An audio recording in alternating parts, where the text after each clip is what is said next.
د ټیکټونو بیې خو له اخره سره لږې څه نه څه راټیټې شوې.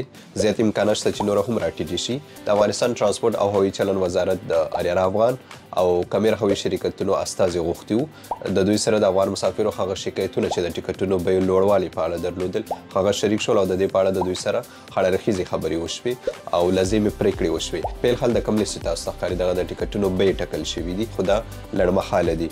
نوره بیې به کلم چې د شرکتونو او افغانستان ترانسپورټ هوایي چلن وزارت تخنیکي ټیمونو لخوا ناسته ترسره شي هغې نه وروسته اعلانیږي. په هغې کې به د شرکتونو ټولې ستونزې په نظر کې نیول کیږي بیا به ورته د ټیکټونو بیې ټاکل کیږي. خو په الحال دا کوم لیست چې تاسو ته ښکاري دغه بیې ټاکلي دي. که دې نه هم کوم چا سرغړونه وکړه نو نمبر یې تاسو ته درکړی دی په هغې نه د دوی سره تماس نیولی شئ او خپل شکایت ثبت کولی شئ. موږ د افغانستان ترانسپورټ او هوایي چلن وزارت څخه مننه کوو چې دې ته جدي پاملرنه وکړه او نور هم ترې غوښتنه کوو چې څومره هم کیږي د ټیکټونو بیې نوره هم راټیټې کړي. مننه.